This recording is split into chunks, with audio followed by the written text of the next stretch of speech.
Well, good morning, everybody. My name's Lorien Dana, and I'm Shannan Palma. and we are here because we have started the Autistic Self-Reliance Support Network. Sure, I can talk right now. So we are the co-executive directors. This is a new nonprofit. We do already have our 501c3 status. And we did all the IRS paperwork. So I'm telling you. But we very much need her. So my journey with this kind of started with my daughter. She was diagnosed with autism very young. And so I started off kind of on the parental side of things, at least being aware.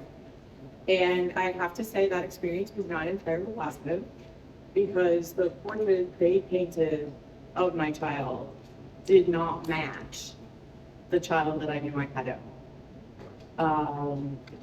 I had a child at home that never said an unkind word to anyone, and that once she got a little communicating, was capable of very close relationships.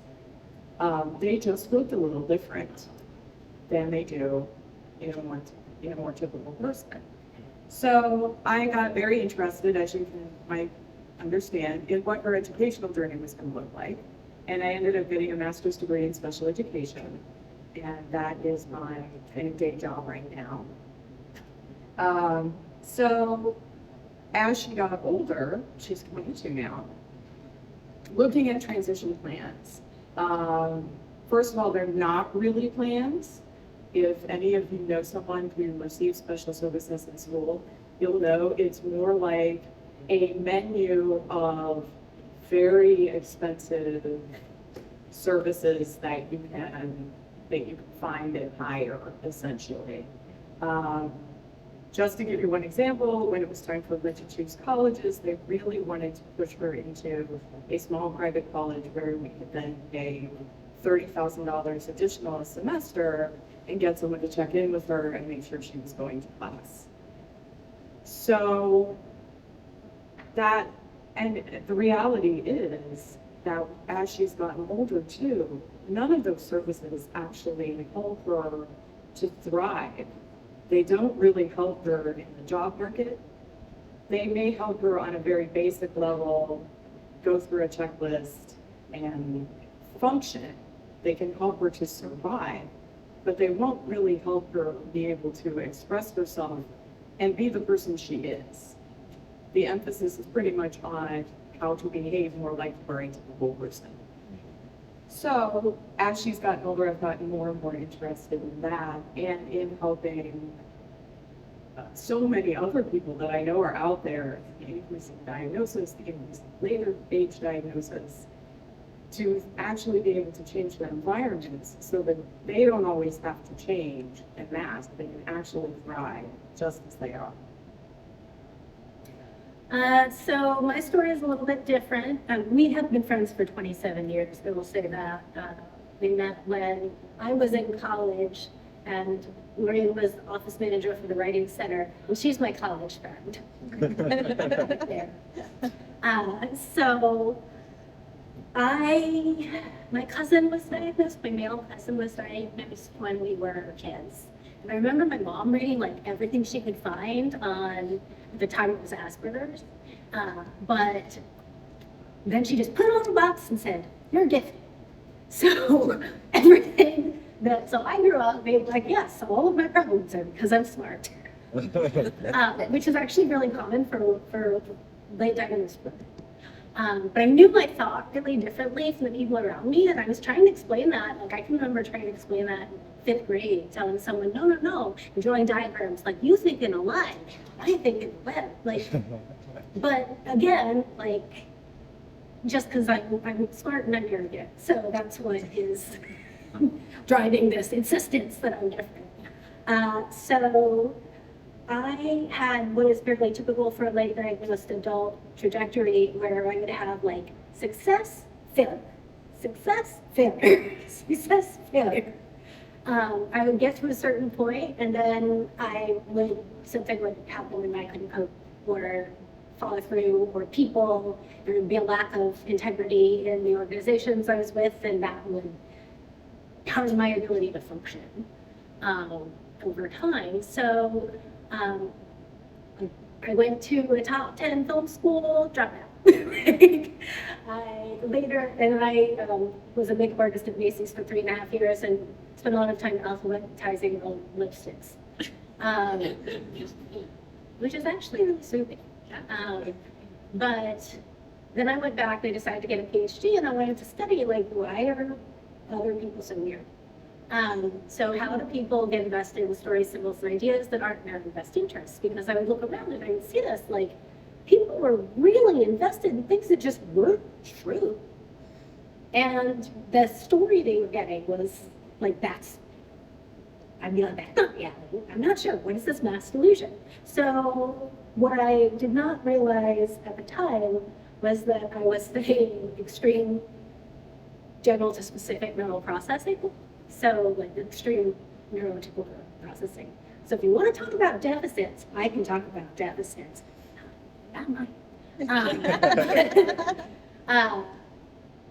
So I did my PhD in women, gender, and sexuality studies at Lorien University.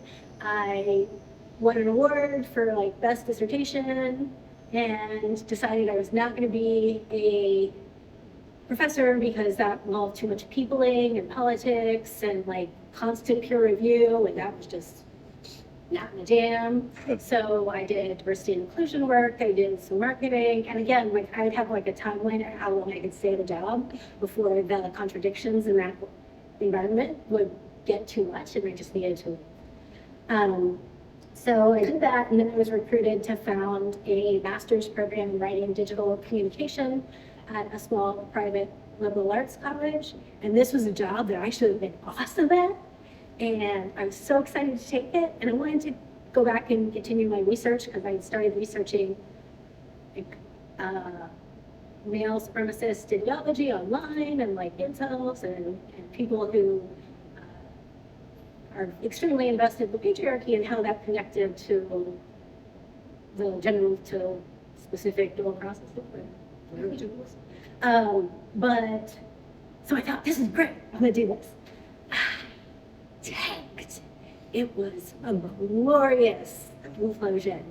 I was actually really good at the job, but I could not function politically in that climate. I had been at Emory for 14 years, and people knew me, and they had known me as a student before they knew me as a colleague. So there was a lot of grace. And also, I figured out at one point that if I baked cakes for people who made them their favorite cake, that they would give me the benefit of the doubt because nobody hates the cake loop. So I baked a lot of cakes for everyone and had a great reputation. At my new job, they don't want faculty directors baking cakes for people, and it was bad. So I moved to Ohio during the pandemic, and part of it was just to get away from there. So I was working remotely, and I found a great job. We presented in that here as well. Then I was reading on anxiety. I knew I was getting close to burnout. I'd burned out before and it had been pretty bad. So I did not want that to happen again. So I was doing a lot of reading on anxiety and like trying to meet with a psychiatrist and be like, I'm on drugs, what do you got? I have no diagnoses or anything. Like, give me some. And started reading a lot of books by neurodivergent people, and these are books by we'll explain this one, but we didn't write them. And I was reading this book, and I said, oh, I'm reading a spinning romance novel, and I just realized I'm autistic. So I then did a whole bunch of other research and went to get the formal process of diagnosis, and that was actually really, really bad. And atypical. My diagnostician, it's very hard to find people who can diagnose adults, especially women.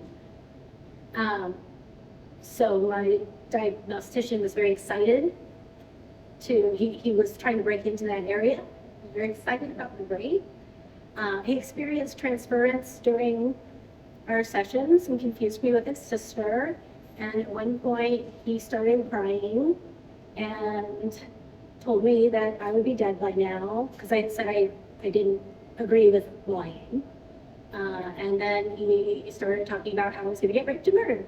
That was not fun and not appropriate. And yeah. Well, the one thing about this is Shannon did share with me some of his documentation. And once again, a big similarity is, you know, my child at 3 to 4, on paper, that's not the child I have at home.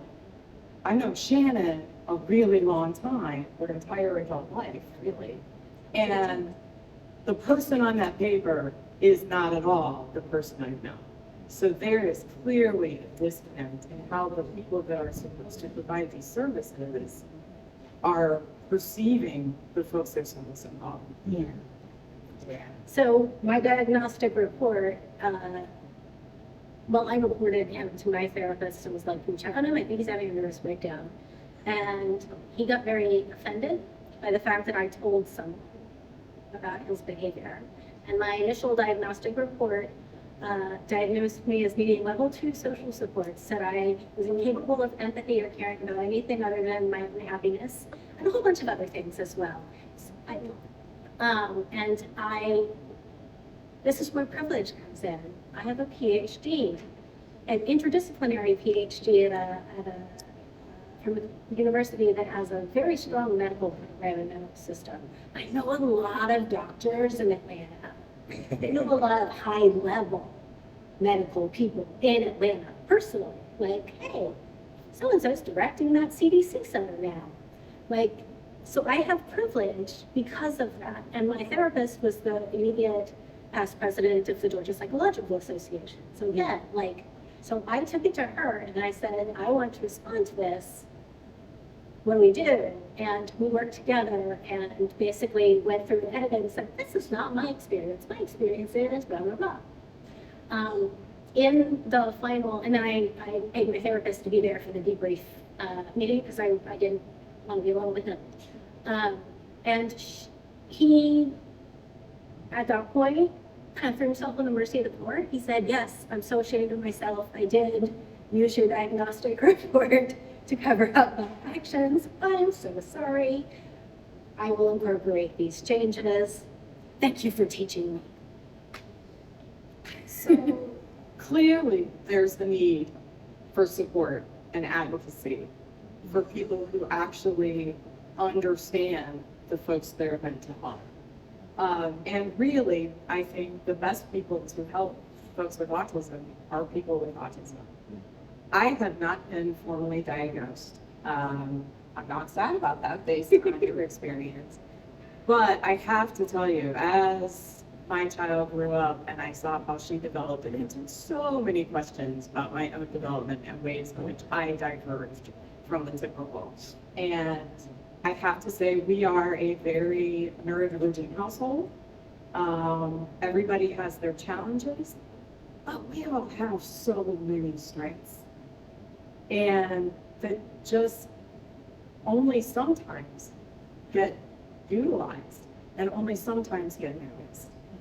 And so honestly, I wanted to create something with Shannon where we can provide the supports to let people shine and not make them feel like they have to become someone else in order to do it. And some of that is coordination of information. It can be very difficult to find what services are even out there. And also, I think, is providing services that you don't have to pay for. The employment rate for people with autism is beyond abysmal. And so you can be saddled, you can have multiple college degrees and be saddled with hundreds of thousands of dollars of debt. Remember that 30 grand per semester for the private check-in? And not be able to find a job at all, but be working as a janitor, which, well, there is absolutely not the government. It is not going to pay that college debt. And it doesn't foster any benefits. So services have to be affordable, and there have to be ways to help people with autism get jobs that actually pay them what they can do. So my bad experience made me want to do something. I was like, okay, what can come out of this? Let's do it. And I knew that Lorien was interested in like a third career as like in some kind of transition work or support. And I was like, hey, I've worked for a couple of startups and like I know how to fill out all this paperwork and stuff. Like there's a lot of things I could do with this. Like, do you want us to start something together? So we decided to start something together. And that's where we came up with ASRSN. So the Autistic Self-Reliance Support Network. Our motto is independence through interdependence. So it's the idea that I'm not going to get distracted with the critique of capitalism, but like the idea that people are only worth their labor and their ability to make money. Like it doesn't work for anybody, but it really doesn't work for autistic people because it's a dynamic disability. Like sometimes it's the context that we're functioning in that determines how disabled we are. Like my communication with other autistic people is fine. Like I don't have any communication problems, which is why it took me a long time to realize I did.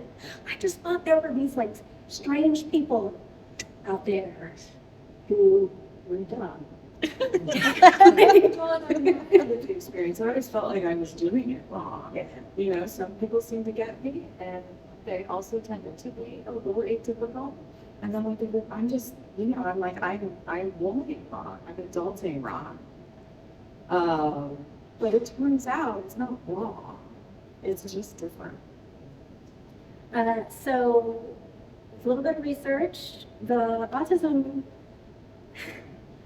treatment market was estimated to be valued at $4.1 billion as of 2021, growing by 11%. The role of private equity investors have been very active in this market, backing 8 major for-profit chains. Huge demand for ABA therapists, that's applied behavioral analysis, that's currently the only treatment for autism that's covered by insurance. It's also based on the same principles as gay conversion kits, the use of aversives to change behavior. So now there's a like new and approved APA that's nice. What is it? Because what you're doing is they're basically like, I'm going to teach you how to be normal. That's why they can cure autism. They teach people how to ignore the needs of their own body and senses and behave in ways that make them not a problem. And there are so many well-meaning people doing this. Like, it's not like they're evil. There's a lot of really great people who are just, that's what they think works. Here is the report to the Committee on Armed Services of the Senate and House of Representatives, Department of Defense, Comprehensive Autism Care Demonstration. The research literature available regarding ABA services predominantly consists of single-case design studies, which does not meet criteria for reliable evidence under TRICARE standards. There are still methodological concerns. Like there's a whole bunch of stuff, this whole thing, it's like 30 pages of ABA has no real evidence that it works. And at the end, they say, it remains the thing we're going to invest in for all dependents of U.S. military. And there are some other emerging social skills groups and things like that. There have been some advancements made, largely technological ones, for people who are nonverbal. But these are generally not covered under insurance. They are hugely expensive. And again, there is no uniform methodology or application. And it is always from the point of view of remedy deficit only. So that's so Autistic Self-Reliance Support Network, our aim is initial be on your tables to use a disability justice framework and provide education, support, advocacy, social opportunities for autistic people that are autistic-led. And our goal is to hire autistic content creators to share their strategies for thriving in areas where they're thriving. And also, like, at the intersection of different identities, Because it is all well and good for the parent of a rich white boy to say, stimming is fine. But, if you're in the cars, right? Yeah. This is where, and this is, So, yeah, just one last thing. So, I have been to many caregiver things, obviously, throughout my child's life. And at one point, the police department came and spoke to a caregiver group and passed out cards that we could fill in with their child's name and have laminated, so that because many people with autism either are nonverbal or they use their language in stressful situations. That's really, really common. So that there's a card that you can give the police officer who may not understand that you're having a meltdown, so that hopefully they don't shoot you. And that's our way of coping. And that just seems like a travesty to me. There has to be change, and I think it's really got to start with people who are autistic, creating for themselves, speaking for themselves, forging connections for themselves, and helping those who are nonverbal actually have a voice. So that's our story. That's us.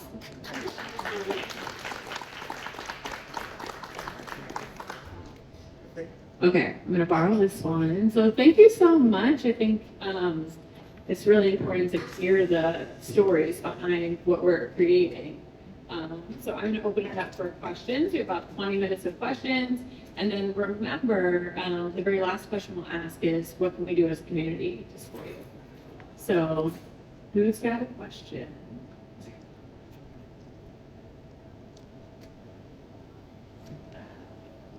So just admittedly, I know nothing about autism.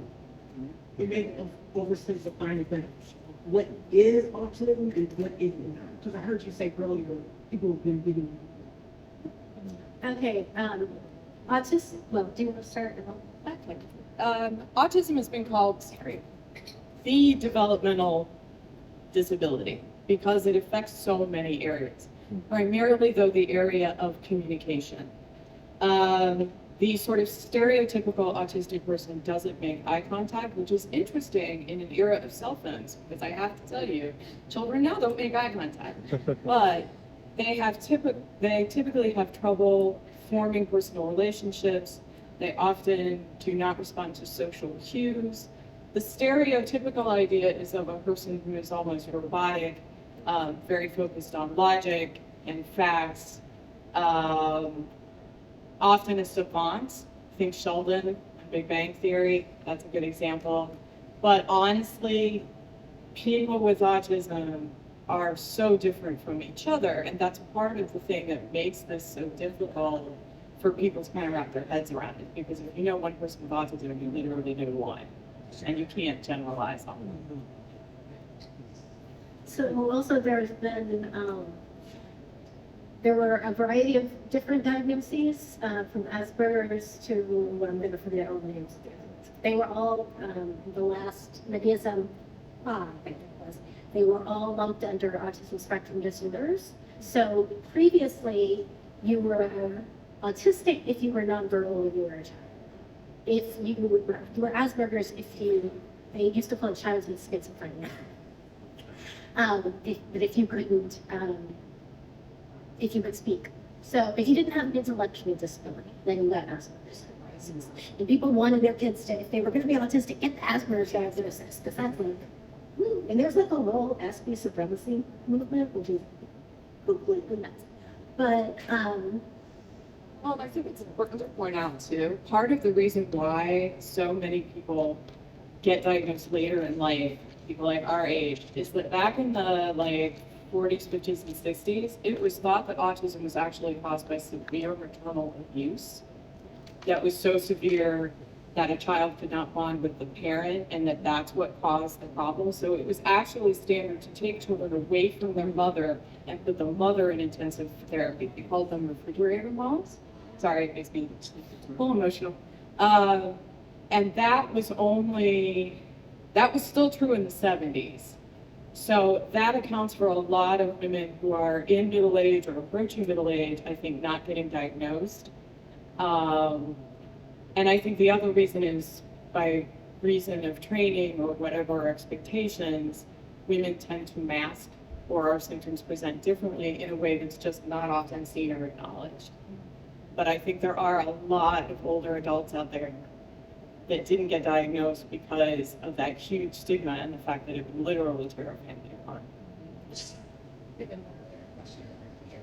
Hey, I think I told you before, I had a customer that was a school for autistic children, and it was, from almost toddler to high school.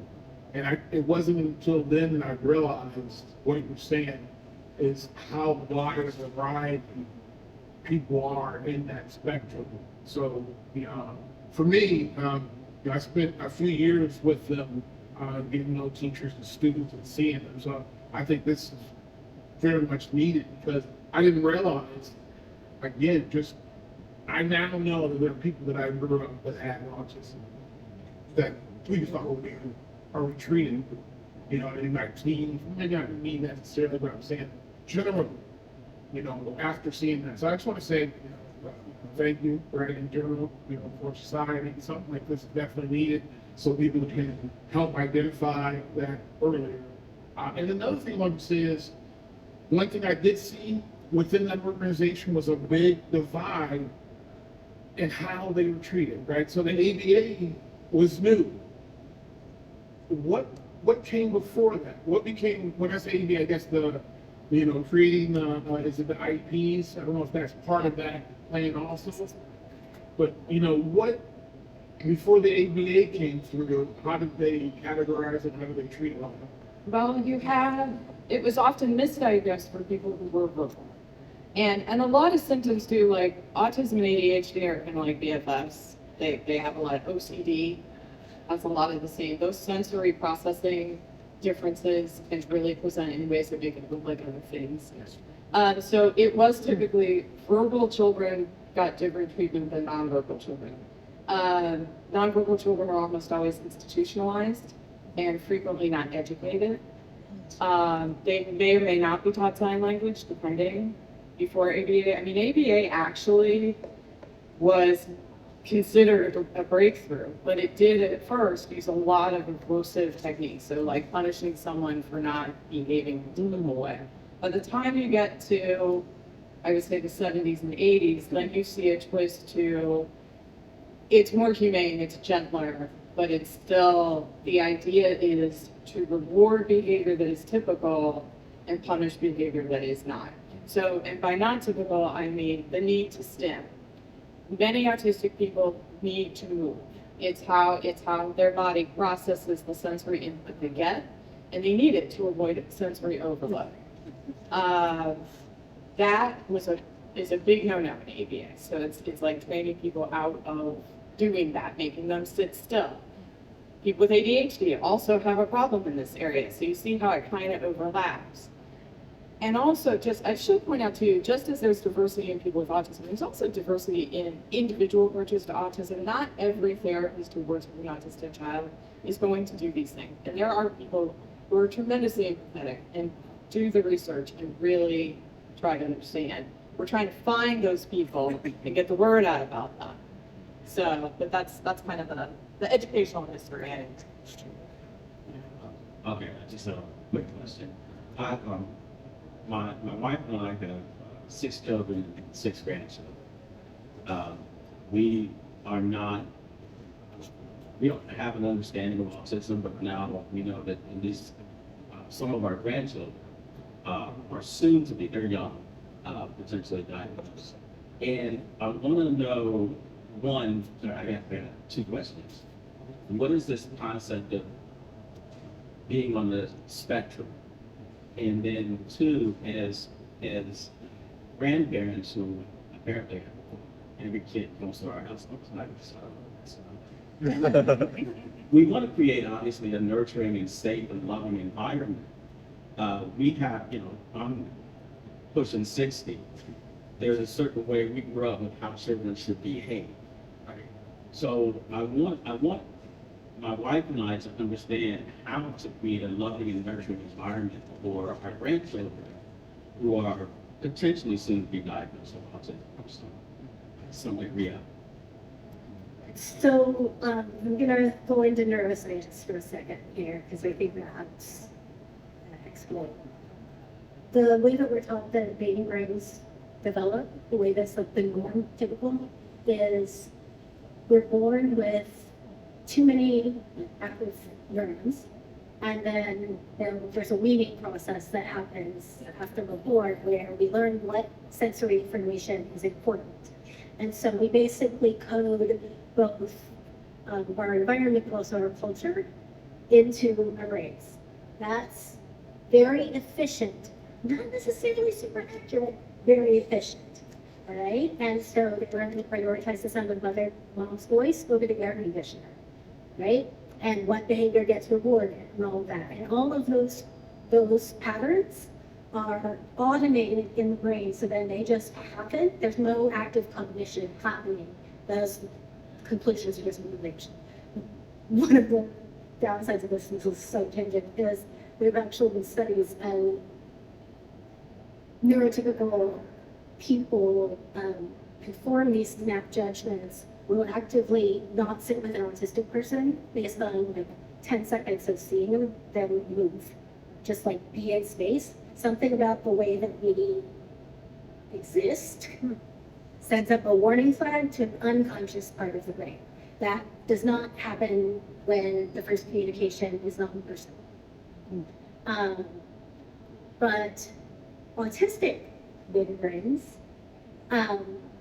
don't prune. So we are over-connected.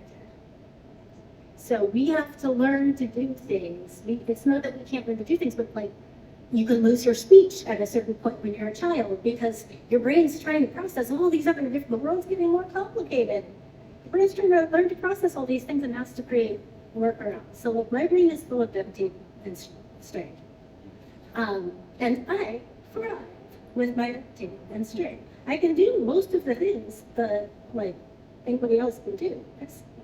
But I care about them. But at the same time, like I'm doing them in a different way, and I'm not automating.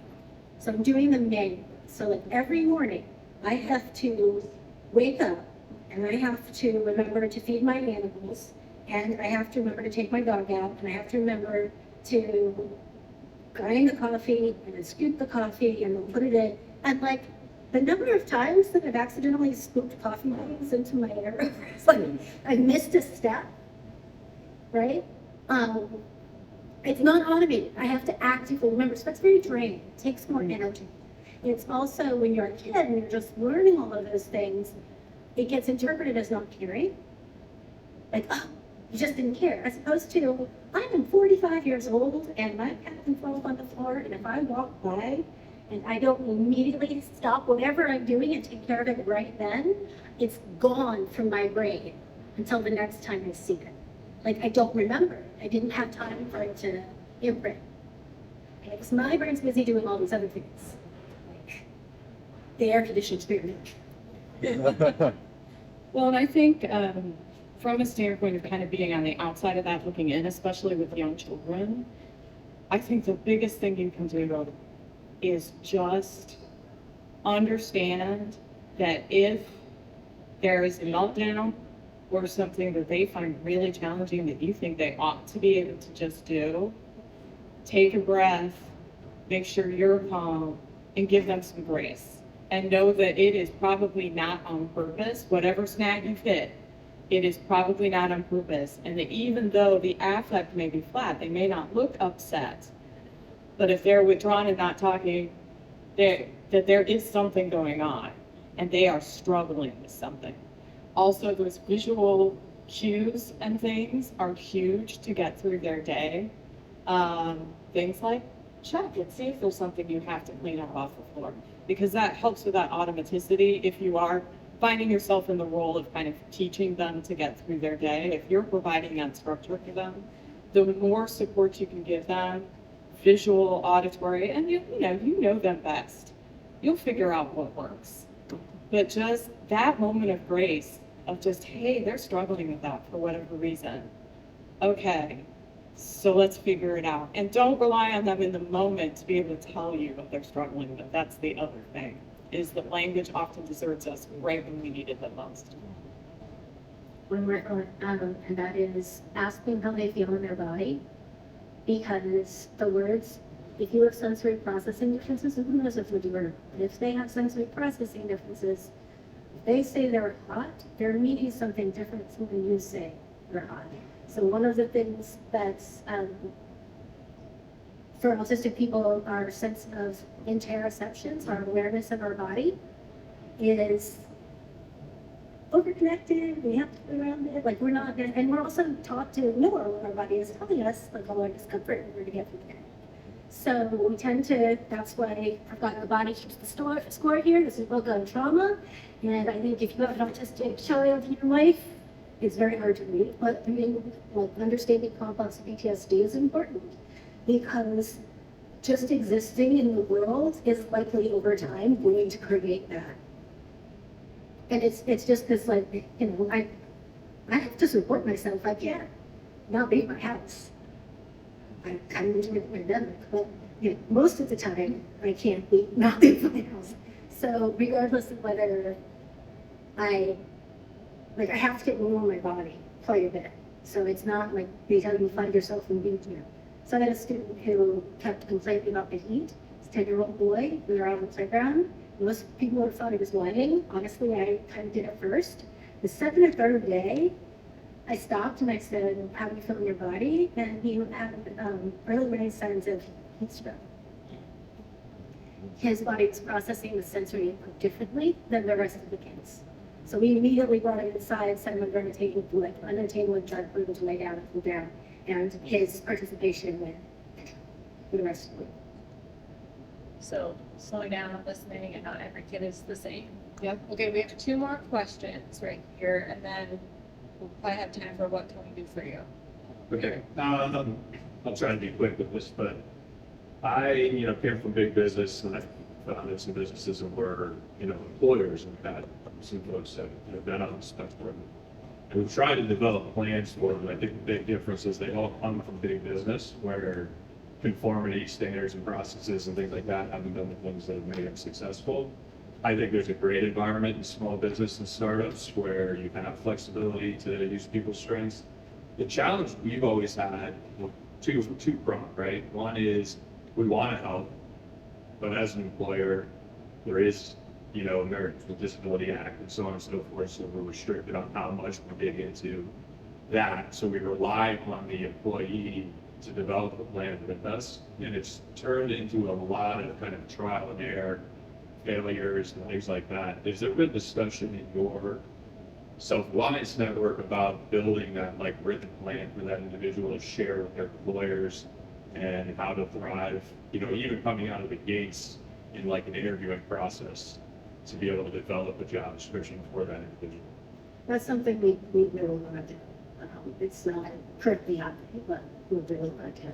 And I will say, having gone through the kind of functional training side of things where they try to train people with autism to go through the job seeking process, it is not currently provided, at least not around here.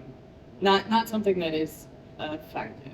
It is, yeah. And on top of that, it's what you said, a lot of times when you're trying to develop these plans, you've already been trained and that's wrong. Yeah. So when you're bringing them in to communicate with them, they're already shut down, right? And so that's the difficult, I think, part for it is letting us, based on understanding they're not in it. Right. And so, that's the one that I struggle with. Sure. Yeah, and I think the key is to help people kind of first of all learn what they need and why they need it, and then help them realize that it's okay, and then you can make a plan and go out there with it. The other thing is, before I was autistic, I still knew how to do unspoken things. And so the main reason I targeted when I super important job was I said, please be direct with me. Do not rely on me to infer, because I'm not going to know there's too many options. It's not actually rigidity, it's over flexibility.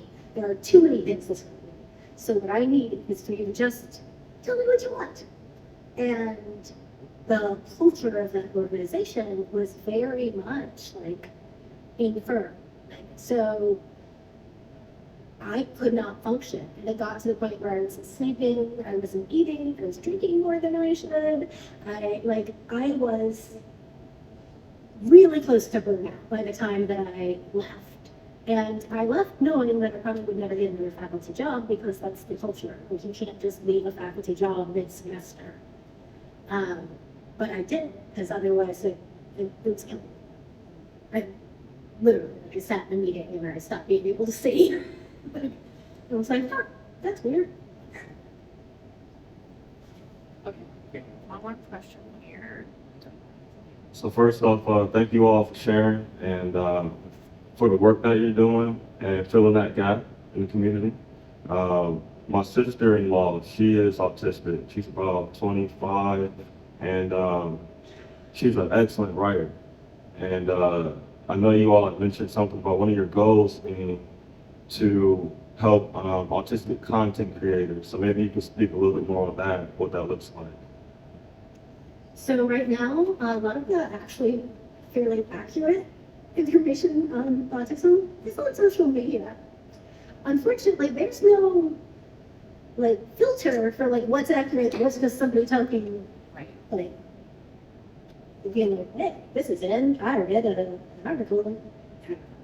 So there's no way of knowing what's evidence-based versus what's just somebody's personal experience or their thoughts or So we want to create a library of content that's autistic created and that has been vetted by a board of advisors who have experts who are autistic or who are advocates and allies of the autistic community. So, and then just focusing on, it can be everything from honestly, grocery shopping is really hard if you have sensory differences. Because I don't know if you've noticed, but they play different music all through the store. Plus they've got a loudspeaker going with ads. Plus they've got things it's just so overstimulated. So little things different strategies for being able to go buy yourself food without then having to get in that for the rest of the day. So from that to job interviews to we're doing everything you were talking about sex as well, because that's my PhD area. So yeah. So we will be looking for people that we can eventually pay.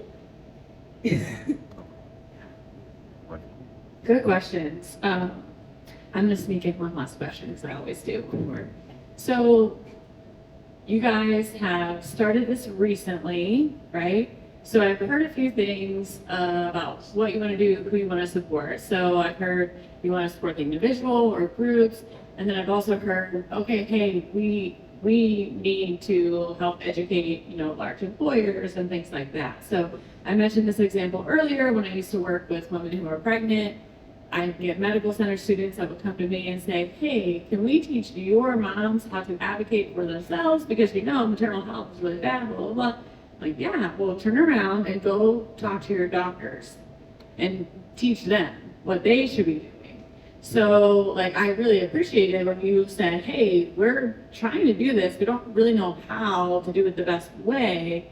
I'm thinking, from your perspective, do you feel like you'll find more impact doing things like talking with parents and grandparents, talking with employers, talking with how do we adapt the environment to actually work better for individuals? And then add on, what can we do for you as a community? Great. I'll take a stab and maybe whatever. So I would say there's my level, on the immediately, what we can do is make an impact for individual autistic people. Just with some education, you can, and not us, we're not that experts in everything, but other people who are managing, okay, tell us how to do it. And that's something that we can do with no money, which is where we go right now. But down the road, we want to do a certification program for